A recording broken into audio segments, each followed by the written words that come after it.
alcohol, sex, food, gambling, drugs, internet, love. spending. There are a million addictions, and everybody is recovering from something. Here to help, it's Recovery Wednesday with America's original radio psychic, Dr. Linda Salvin, along with addiction specialist Candy Finnegan from the Emmy Award-winning television show Intervention. Candy and Dr. Linda are two gals who know recovery because they are in recovery. Listen as they help you bring your recovery to the next level, help you solve your thorniest issues in ways you may have never imagined. Together, they bring you the tools and techniques that bring balance, serenity, and recovery to your life, and the tools you need to find solutions for healing from the disease of addiction. Candy teams up with Dr. Linda to share their over 60 years of combined experience dealing with all areas of recovery. In her decades as a metaphysical clinician, Dr. Linda has helped thousands of people worldwide solve problems on the air and in person with her insights and solutions. So pull up a chair, turn it up, and get ready for a visit on the path to recovery with the one and only Dr. Linda. And now, live from Los Angeles, ladies and gentlemen, Dr. Linda Salvin and Candy Finnegan.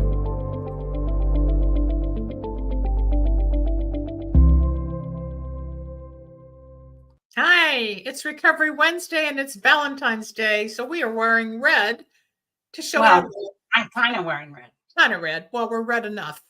Yeah, They can I read have it. my own. How you doing, Candy?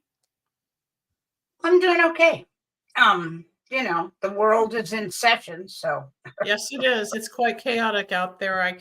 If we Yeah, wanted it is. politics, sports, everything that's going on nutritionally, health-wise, financially, it's a whole nother, it'll take too long. But let's just concentrate on recovery. We all are recovering from chaos in society. So maybe we can help people so tied into all the negativity, because today's show is called Why Do People Relapse? And a lot of it can be because of chaos and negativity, right?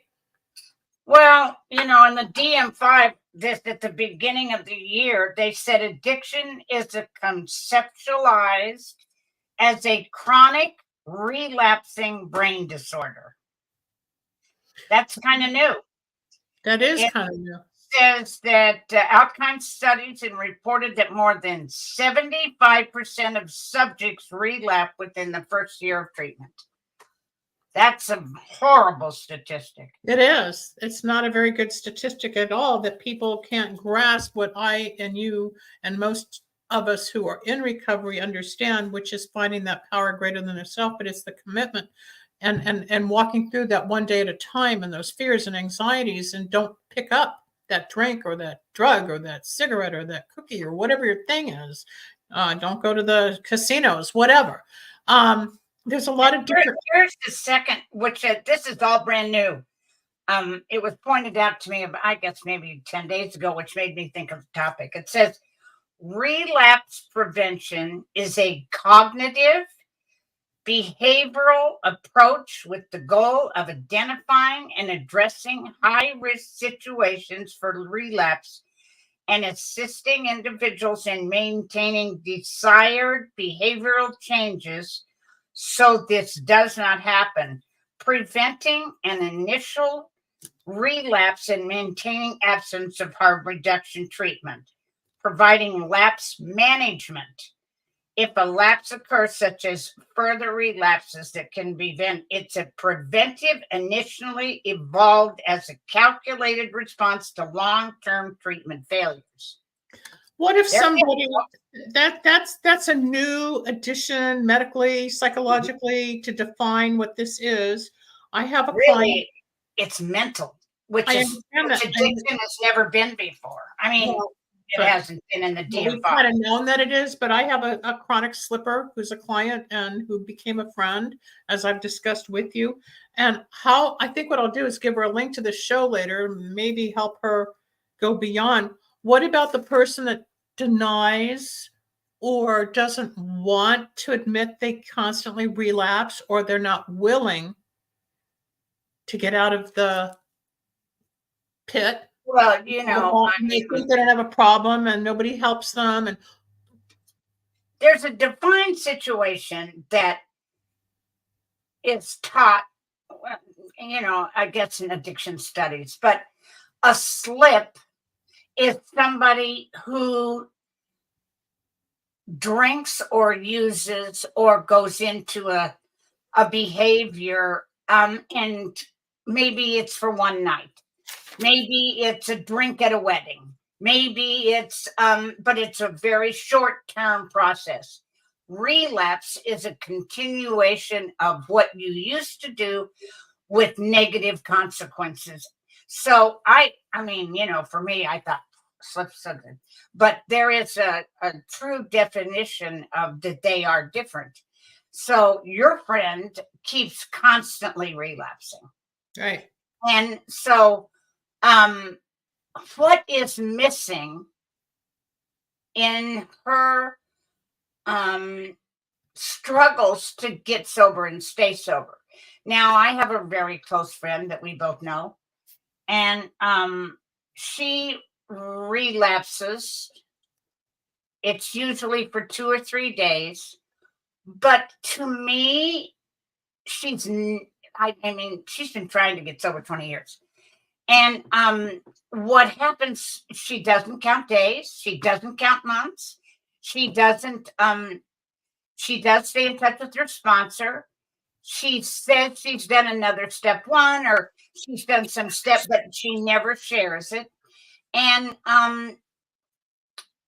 she probably goes to a meeting a day.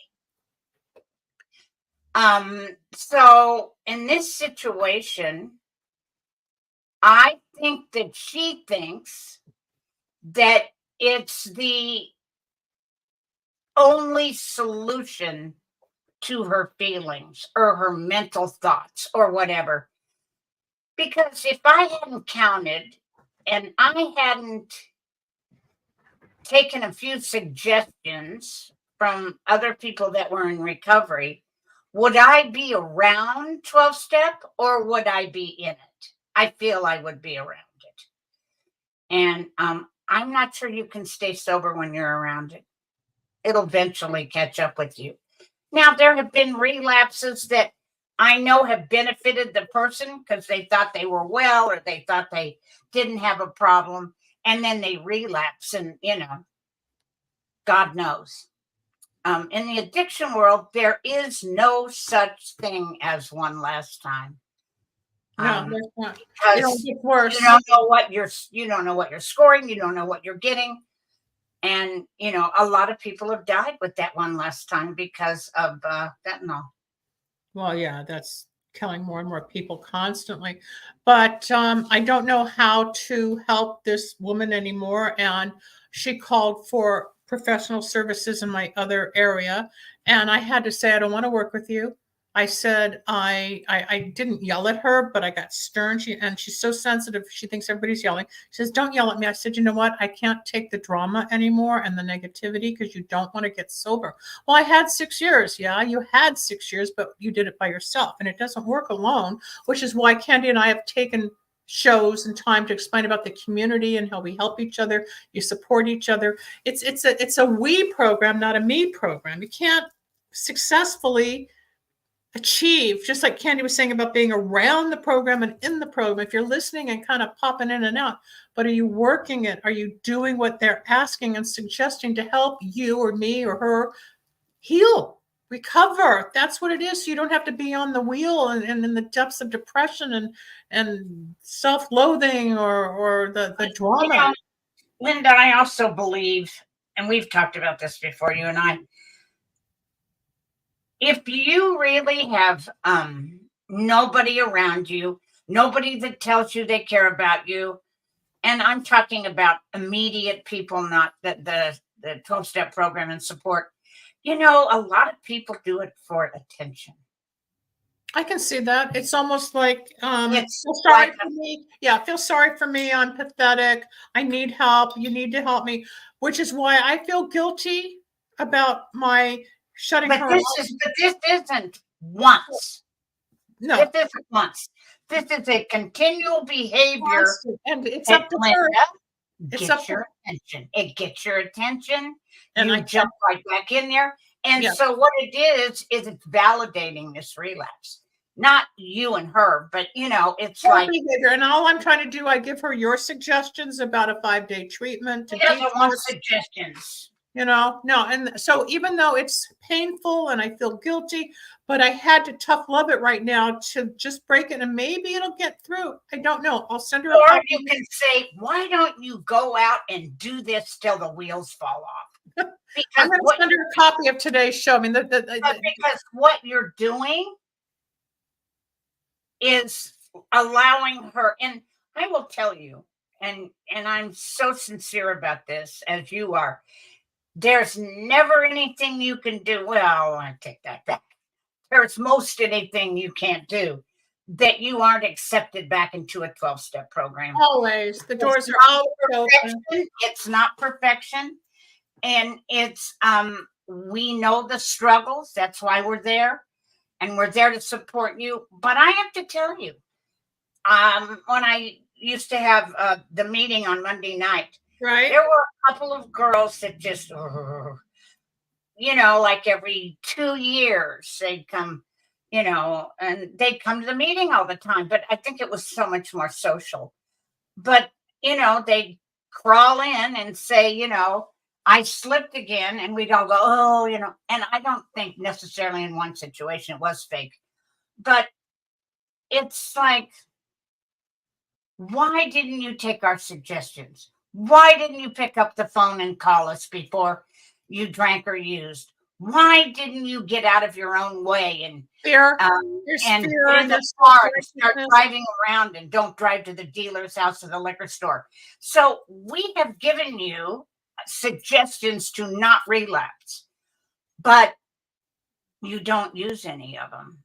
So But isn't it's that like fear-based, Candy? Is that part fear-based or self-will run riot? That's fear too. I no, can do it my way. It's my way. Just no, like I don't think it's fear, because if it was me, I'd be fearful that I'd die. Because, depending on what you're doing, but it's giving yourself, and I know some people highly self-medicate. But they say that if you have a craving, it only lasts from 11 to 16 minutes. Get out, walk, get in your car. let it pass through, which is also the take your mental dog thing. for it. Yeah, Which is and also that's the how mental. long the craving. But if you act on it and you stay in it, there's no getting at it. No, I agree, and that's where it's been. Even though the medical societies finally acknowledging it's a mental problem, but we've always said it's mind, body, spirit. We've always said it's a mental disease, a physical disease, and a spiritual disease. So the community's catching up with what we've already known, but a lot of people can't identify.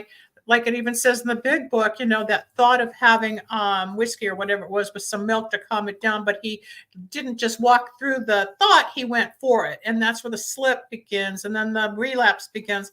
And you're right. If I'm obsessing on something, oh, I want to smoke a joint, or I'd love to have a Kahlua. Okay, look at it. Why do I really want that after all this time? And then you're right. About 15 minutes later, I'm, watching TV, I'm on my phone, I'm typing something or whatever.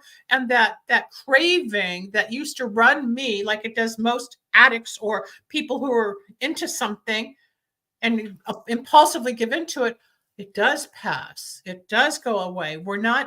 I'm not at the end of my rope like I was in the very beginning, because I didn't know how to live day to day. But that's what I learned with the tools and the basic community of the program to help me realize I can do this without drinking or smoking or something in between days. But And you and I know that it isn't the solution. You and I know if we picked up a drink or we picked up a joint, or you the picked up problem will still be there. The feelings will still be there, or it gets worse.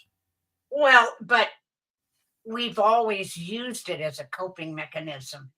And, it's that old saying, if you have a head full of AA, it's very difficult to have a belly full of beer. I understand that, but it depends on your commitment to yourself and the seriousness of how you take it, because it is a progressive disease and it isn't. But, it's like these people that think, oh God, I can't remember that guy's name. It wouldn't matter anyway, but he went with us into Studio 12, and he wrote a little passage in the CA book, and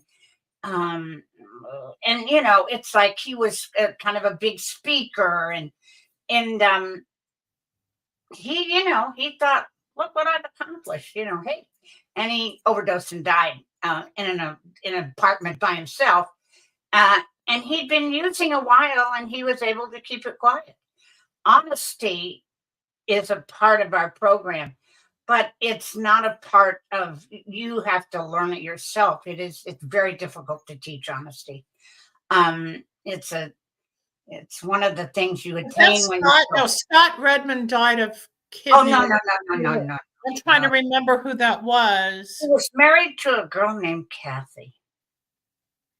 I don't remember. They were big CA people, but oh no, Scott Redmond. Oh my God. He got sick. He was amazing. I don't remember exactly who it was, but when you say, you have a head full of program and a belly full of beer, I can remember yesterday, which was the 13th of February, was my 13th anniversary off sugar, flour, wheat, and soy, so that I am more balanced. Because when I had my last chocolate chip cookie, I mean, I was sweating and I was addicted, and I was at a big book signing, and all I cared about were the cookies because the sugar took over. And that's you are bodily allergic to sugar. But I'm just saying, for me, same thing if it was the alcohol, if it was the pot, if I took one cigarette after not smoking for many years, within a day I was back to a pack a day. It's a progressive disease where the addiction or the craving doesn't stop. But when I get to realize what it does to me on a mental, physical, spiritual level,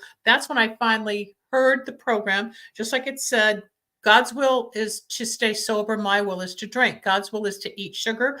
God's will is to not eat sugar. My will is to eat. When I finally put all that together, well, let me see what that means. Then my sobriety started, or the smoking stopped, or the self-worth increased, or the depression started to subside, or the cravings went away, and then it would balance. Because as well as if I get something like in a coffee that may still have some sugar on a cup, I react 4 days later. If I eat something wrong, I still have an attack. I'm so sensitive. So I'm very cautious as to what I ingest. But the average person who's listening to this or watching, who's still drinking, eating, smoking, abusing pills, whatever, they can't see it yet. But hopefully with our words, they will get a ribbon of hope that there is life after relapse. There is recovery. Oh yeah, well, you don't lose your time. You just have to start over counting. Exactly, but a lot of people don't understand that they can. A lot of people stay out and get sick or die, and other people grab that brass ring and get back up. And that's the opportunity. Like you're saying, the doors are always open. It doesn't stop. If you slip. One of the interesting things at the other part of this, it says coping. One of the most critical predators of relapse is the individual's ability to utilize effective coping strategies in dealing with high-risk situations. Coping is defined as the thoughts and behavior used to manage the internal and external demands of situations that are appraised as stressful. A person who can learn to execute effective coping strategies is less likely to relapse compared with the person lacking or sharing their internal and external demands. And although it's kind of wordy, it's like it involves attempts to accept, confront, and reframe as a means of coping, where usually an avoidance coping may include distraction from those engaged in other activities. But so it's accept, confront, and reframe. And, I got to tell you, it's kind of almost a taught behavior. It takes time. It's not going to be in one day. It's not going to be overnight. But it's the process. If it didn't work, or it didn't sink in, or I didn't quite understand it, same as you, we wouldn't be in 38, 39 years of this. Because somewhere at day one, we didn't hear the message. It's not my solution. It's my problem. But you were willing to start hearing it, and eventually it sunk in, like eventually it sunk into me. And I remember, I can't remember who it was. It was somebody at a big meeting, but I heard them say when I first got sober, for all of you that relapsed, thank you.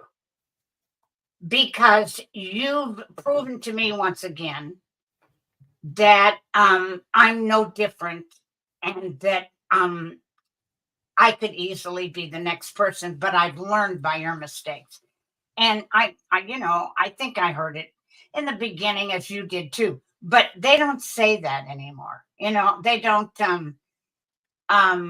you've helped me by doing wrong. But it isn't wrong. A lot of things have changed Part in of the way the meetings. Hi, you're very welcome. A lot of wording or expressions of the people participating. It's a very different generation. It's a different time. We're online with the Zoom plus the rooms, but the people speak a different language. gratitude and language. Yeah. And it's I not, don't think they speak the language of the heart anymore. well, they don't speak the 12 steps.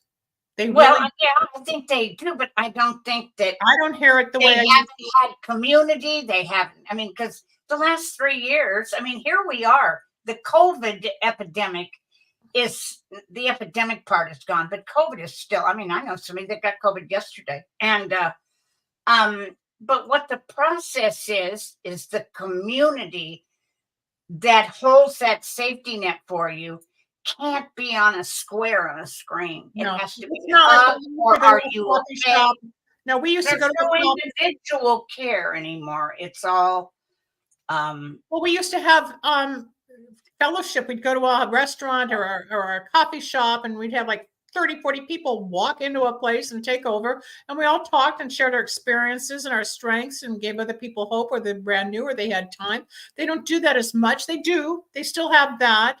But I don't think, as you're saying, it's as prevalent as it was when we were coming up through not at all the rooms. It's different. Everything's different because it's like if I spoke in a meeting a month or so ago, and there were 3 pages or 3 screens of about maybe 60 people. And when somebody raised their hand and spoke, then it came on the original screen. But when you went to the 3rd screen, 80% of the people had just their their picture, their video turned off, or their picture. So but how do you tell your story to a bunch of people that you can't even see, that you don't interact with? So I mean, there's good things and bad things about it, don't get me wrong, but well, you and I, Candy, you and I are old school. We came up before the digital age. We didn't grow up with computers, which didn't really hit till 1996, and we grew up a lot earlier than that. I was just telling one of my clients today that Steve Jobs, who created Apple, was a customer of my father's back in the 70s. And my dad, you've heard me say this, once told me, hey, Linda, the way of the future is computers. Well, look at us now in 2024, everything that's evolved, but it started somewhere as the evolution of the 12 steps, which is 70 some odd years old now with the program, and how it's evolved into the digital age. Is it 80 now? But think of all the changes since Bob and Bill in those days, and how it's evolved and where we are now. And yeah, the digital age has changed things, but it's also given people worldwide opportunities to connect. Like I can sit and go to a meeting in Australia. I may not be. There's one every single night at 6. There's always a meeting. But the personal, you can either chat or you can take someone's number or email or whatever. There's a different way of connecting. But I think what Candy's saying is there's a cutoff by not being totally in person, because we're still more one-on-one. Well, and oddly enough, me being in the business many times, I've sat in a meeting all over the United States. And I know when you either smell the alcohol on them, or they're loaded, because you know what loaded looks like. And the thing that is, that used to happen, and which doesn't happen now because it's not so hard to detect on the Zoom, but they'd go, "Good, Joni's, I mean, she's really, messed up, and you can smell alcohol all over." What our preamble says, come in, join us, you are welcome. I know so many people that came into AA and either drank before or drank after a meeting. We suggest that you don't. And then about in 93 or 4, it started saying in the preamble, if you've had any substance or drink in the last 24 hours, you can't share. And I think that's bullshit to me. Let them share as long as they don't babble. They don't have the privilege of participating in recovery because they're an alcoholic and they don't know how to stop. That bugs me. And I think that Moore Park used to do that a lot, and I don't really think it's very fair. For those of you that are listening and you're outside, the San Fernando Valley, Moore Park is a church, and it's on the street called Moore Park, and we just call it Moore Park, which is a meeting ground. It's been going on forever. Years, yeah. But just like Studio 12, they're different names for different groups, and you can find it in your own society, in your own community. Put in your zip code, go to aa.org, and you can find it anywhere around the world. Here's this wonderful new app. Can you see that? Oh, kinda. Wait, hold on. What's the pink one? I deleted it by mistake. Well, that was Pink Cloud, but this is better. This is I don't know if you can see that. It's no, not really. That little chair right there. That little chair. It's in the corner. Kinda. Yeah. Okay. Okay. That is meeting guide. It's all it says. And what comes up is a little circle with a little chair, little folding chair, and it has what day, what time, what in person, what filters. They're letting you know there's a chair for you wherever you go. Well, and it's all over the country. And it's a meeting guide. It isn't necessarily associated or affiliated with AA. What's the name of the app? Meeting guide. That's what it is. Okay. I think that's great. So you can just type in, go online. People, if you need help, we're here. If you need help, we'll find it. Yes, I have a chronic slipper who I've known 15 years, and I feel bad for her, but I can't fix it. I have given messages. I've given hope. I've given tools. I've suggested meetings. I've suggested getting a sponsor. I've given her suggestions. I've asked Candy how to deal with her. And sometimes it's like when the student's ready, the teacher appears, but the student has to be ready to hear the message. And if you don't want it, I can't embrace and coddle people like I used to. I will take it just so far, but I have other people that need and respect my work as people need and respect Candy's work. And after a while, we're only human ourselves. And if we can't get through our message, or you're not willing to even meet it halfway, there's other people that have priorities that do want it. And that's how I move forward, by helping those that really desire it. Not that I'm not available. Same thing with Candy. She's on the phone probably more than I am, and that's a lot. From the time you wake up to the time you go to sleep, Candy lives on the phone. I'm starting to stop at 5 finally after all these years. But we're here to help, and it's not going to cost you anything but time and willingness. All you have to do is show up, just like you show up here. If you're out in the audience and you're watching the show, if you've said hello, feel free to call in and ask us a question. We've got about a half an hour, a little less, 20 minutes of the show. And the phone number, Rebel, is 561-623-9421. Give a call wherever you are and ask Candy or me a question, or both of us, and we'll help guide you or give you some input or something to believe in that you may not. And don't be shy. Don't be shy. Listen, if you want to come on and not give us your name, we're fine with that. Yeah, just call yourself.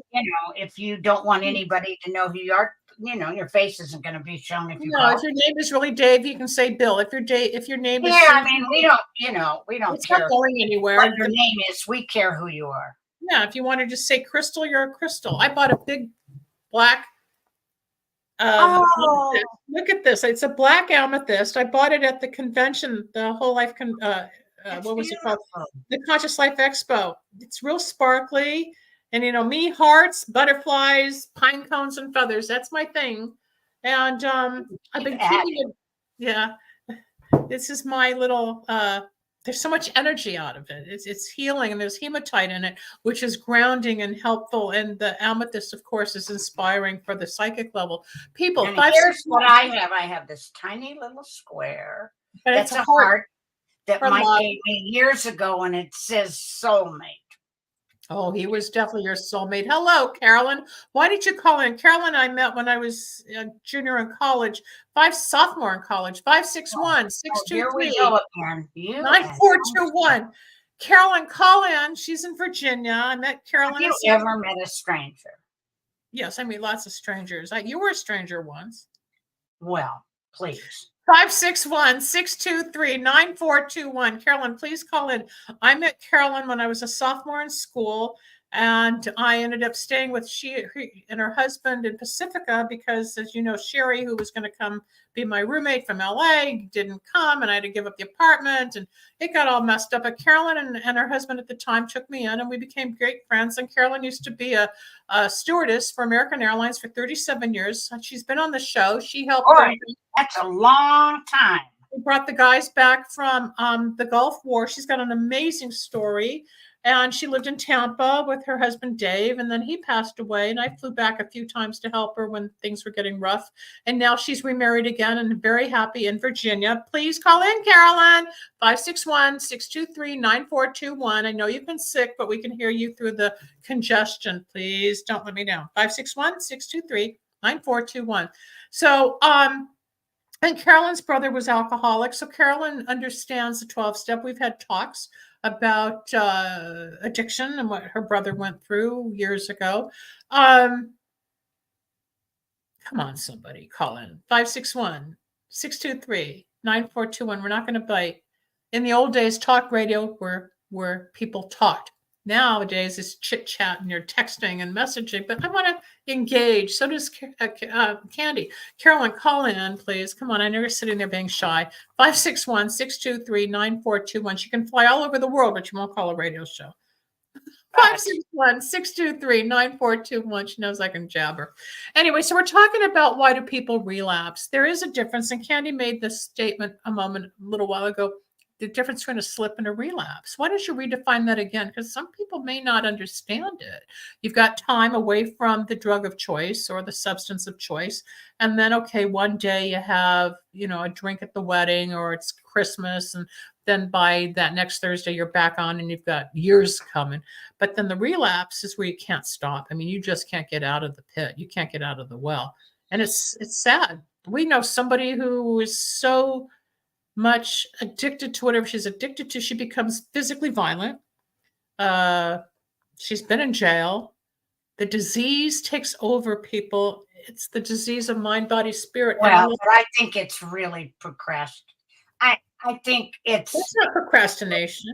No, but it is that they always say they're going to get help and they don't. Oh, yeah. Well, that's also, I think, the fear. But I think that I know it's progressive, but I think it also has clicked her into a much higher level of mental illness. She's an exception, but you deal with a lot of people around the country, from celebrities down to the homeless, and you're always helping somebody, some relative or friend or partner or whatever. And some cases are more acute and chronic than others, and some are more detrimental. And sometimes Candy will call and say, so-and-so died of an overdose. There's no guarantee, people. There is no guarantee. We want to stay healthy as long as we can with all, like we started at the beginning, all the chaos going on out there. Apparently, Candy, who's from Kansas and a big Chief fan, there was a shooting at the parade today. What happened? Well, they have because the Super Bowl was in Las Vegas, so they have a parade, and they chose to have it because the heart of Kansas City is the Chiefs, and there's a beautiful old train station called Union Station, and it isn't used anymore for trains that I know of. But it's a great pavilion. Mhm.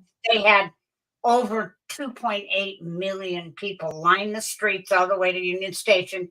Then they have a big park in front of it, and everything was going on a stadium in the front of the Union thing. And just as they were handing out the awards, shots rang out, and I guess there's been 10. And because it was so crowded, nobody. And then the helicopter started. Then the ambulance started. Did anybody get hit or killed or just hurt? I don't know if they. That's, I mean, nothing is safe 10 anymore. or 12 people were hit, but I don't know if they got them. I don't know if they found them. Well, it's too new. It's too new. I mean, we've only been on the air a half hour, so when the news just hit, you'll find out after we wrap up. Yeah, but it's like, one more situation where it's scary. It's frightening. Celebration turns into chaos, murder, crisis. Well, it's like a few years ago, I was up in the Chicago area visiting, and up in Highland Park, remember on the 4th of July, they had this shooter go on a rampage in that community, and it shut down the entire city of Chicago as far as the events and the 4th of July fireworks and the river boats and all that. And I mean, why? Those are the sick. Some are sicker than others. Those are mental. Well, I'll tell you the fascinating follow through. Carolyn, 561-623-9421. I'm really sorry. Close friend who lives in Boston, and it's a girl, and her brother was in that Boston Marathon, which was, and that scenario of it was not only so tragic for the people that died, but this bomb. Carolyn, call in. 561, she just popped up. 561 You can keep vaping, Carolyn. I'm fine with it. No, I want Carolyn to call in so she can giggle.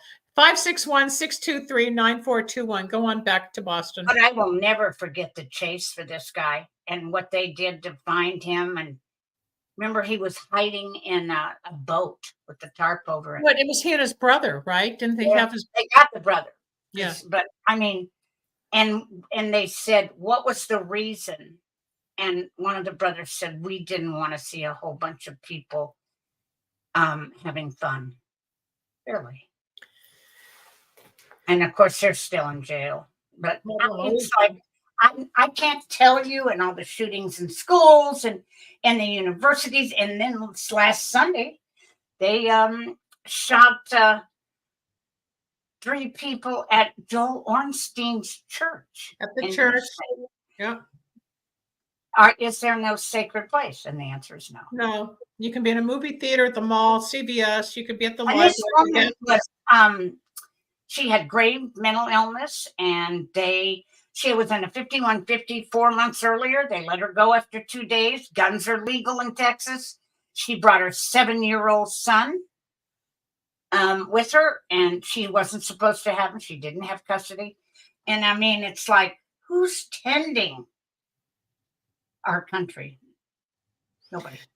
No, not the way we need to. We're in the middle of our own civil war. We are in a civil war with race and politics, guns and lying and everything is so out of control. There's no order, there's no God, there's no faith, we're so broken. Well, there is a God, but but most people don't find it. Right. Yeah. They don't honor it. No. And I'm not talking religious people. I don't care what your religion is. This has nothing to do with religion. When I grew up, church was a sanctuary. And I have a really good friend whose older brother was murdered in a church in Kansas, Wichita, and because somebody was mad at him. Carolyn, call in. Stop being shy. Come on, call in. Go on. It's we're in a sad state of affair, and I'm not sure how we're going to get out of it. I think after the next election, there's going to be some orderly changes. Well, it depends because Depends who's in I'm office. not. We can't get into that. No, not on this show. No. Well, I mean, I can't get into it anyway. It'll drive me crazy. This is Recovery Wednesday. I'm Dr. Linda Salvin, and with Candy Finnegan, who's one of the best interventionists in the United States, who works with hundreds of people and doctors and treatment centers to help people really get into recovery, whether it's Betty Ford or any of the other. You get people help. You help. I know, but what I really do, Linda, is with a disease that you're the last one that knows it, I educate the family. It's a family disease. And then I make them astutely aware of what is the matter with them, whether they want to admit it or not. The decision to put them and get them help and all that is, I just bring hope. I can't make anybody do anything. No, but you open the door, you educate, That's it. I bring hope and a little bit of information. A lot of information. You're shortchanging yourself. She gets well. I talked to a mother yesterday for an hour and 15 minutes, and I would say, then the child has really got some severe mental conditions, and they've spent hundreds of thousands of dollars, and she's still not well, and there's something else going on, but she will not look at a mental. She's very comfortable with her being mentally ill because she needs her and the family. She's not looking at anything else, trauma. She's not looking at anything physical. She's looking at what's being presented to her. And there's got to be more to this story. She's a 30-year-old woman who is institutionalized by this point. She's been to Mayo's in Cleveland and I mean, I could go on. And she goes, and I need your help. And I said to her, what do you think I can do? And a doctor had referred me. He said, well, doctor, I said that you have all the answers. And I said, oh, no, I don't. I can suggest some things for you, but here's Caroline, how her brother outsmarted rehab 4 times before he died. Carol, will you just pick up the phone, please? Jeez. No, she's not going to. She is. Caroline, pick up the phone. Come on. Okay, Carolyn. So she didn't fool rehab at all. He didn't fool rehab at all. It was a resting point for him where everybody knew he was safe and would stay out of, and quit nagging at him or whatever. But he didn't overrun rehab because there are people in there that were in there with him that are still sober. He never had any intention of changing. And, a lot of people use it as like a spa. They go in there and rest and have 3 meals and get some therapy and come back out and start the same thing over because it gets the family and the loved ones off his back. But I'm very, very sorry to hear that. It's that he didn't believe. How many years ago was that, Carolyn? I don't remember what year that was. Didn't believe he could do it. It was a long time ago. Yes, Carolyn and I go back to 1974. So it's 50 years, Carolyn. 60 years, 50 years, 50 years. No, yes, 50 years.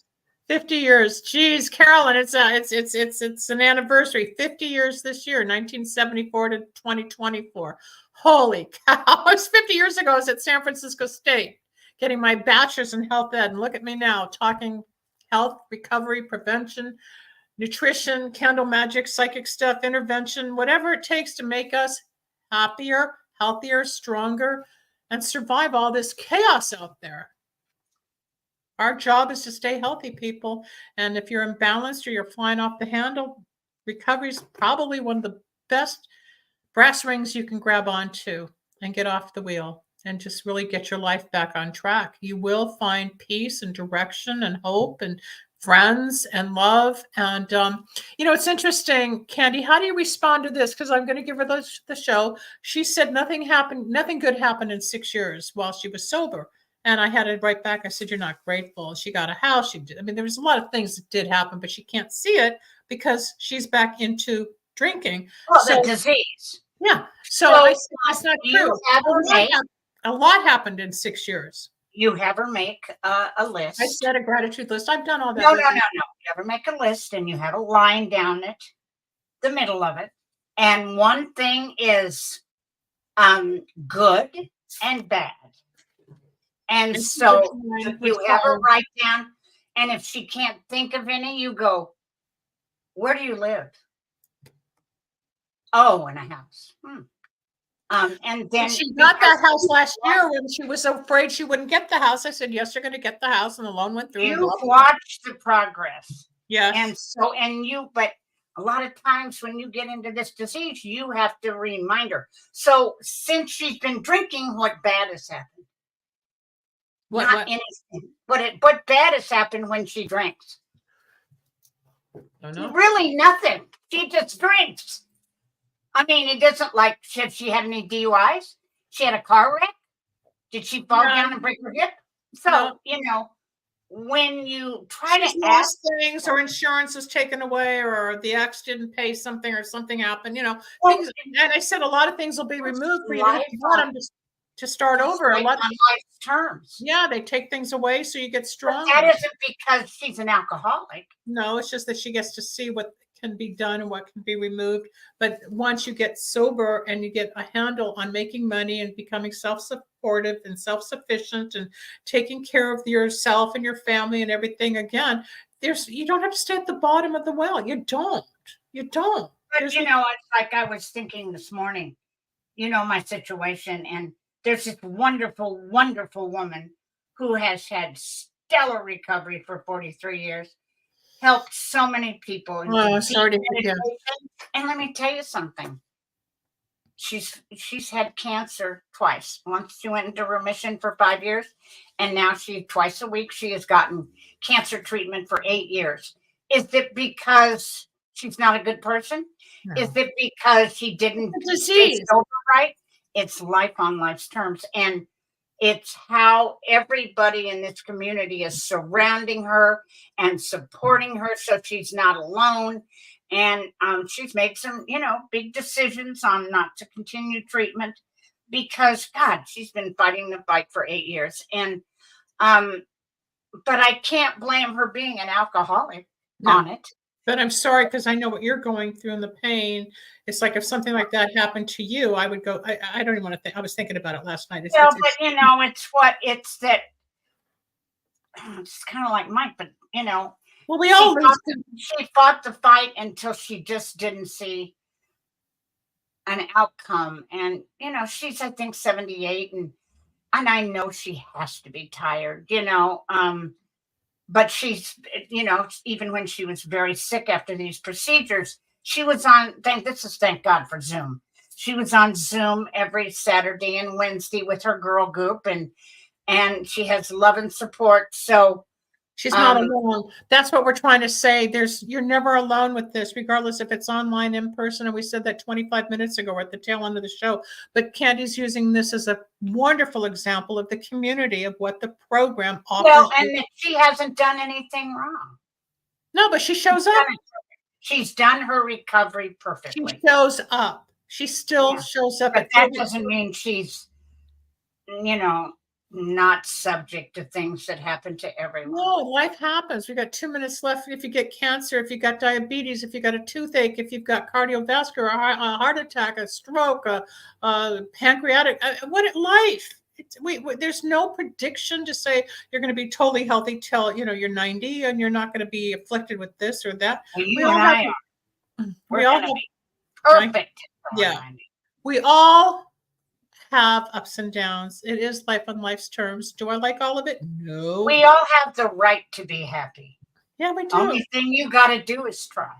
And show up. Be willing to be willing. That's all. Be willing to be willing. And those of you that need that message, it's here. Go online to aa.org. Find something local. Find a sponsor. Get the big book of Alcoholics Anonymous, whether it's alcohol, sugar, gambling, sex, cocaine, pot, edibles, even I also want to say, if you are drinking and using Class A narcotics, hi, Sue. If you please don't stop yourself. You need to go to a detox You have about 72 hours with alcohol when you stop, and you're going to have a seizure, especially if you're over 42 to 45. If you are on hard narcotics, you do not have to go through that.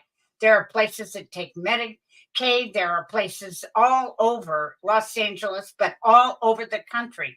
Google detox in your area. Do not risk getting off of these substances by yourself, because it is a medical condition, it is a disease, and it is really dangerous. Thank you. We're at the end of the show. I'm Dr. Linda Salvin. You can find me at lindasalvin.com. I'm a metaphysician and a health educator. And my email is drlinda@lindasalvin.com. And Candy Finnegan can be reached at candyfinnegan@aol.com. All the information will be shown momentarily as we close the show. Happy Valentine's Day. Happy Valentine's Day, and tell somebody you love them. And I love all of you for being here. And thank you for watching and participating. And we'll see you next week on another Recovery Wednesday. Bye, everybody. Bye. Thanks for joining us. We hope you enjoyed Recovery Wednesday. You can reach Dr. Linda at 888-509-1077 or at lindasalvin.com and Candy Finnegan at candyfinnegan@aol.com. Need a breakthrough of your own? Ready for answers or insights nobody else has? Reserve your own one-on-one in-person chat. Dr. Linda isn't just for other people. Dr. Linda gets results for you. And it's easy. Contact details are on screen now. Just click on lindasalvin.com or call toll-free 888-509-1077. That's lindasalvin.com or toll-free at 888-509-1077.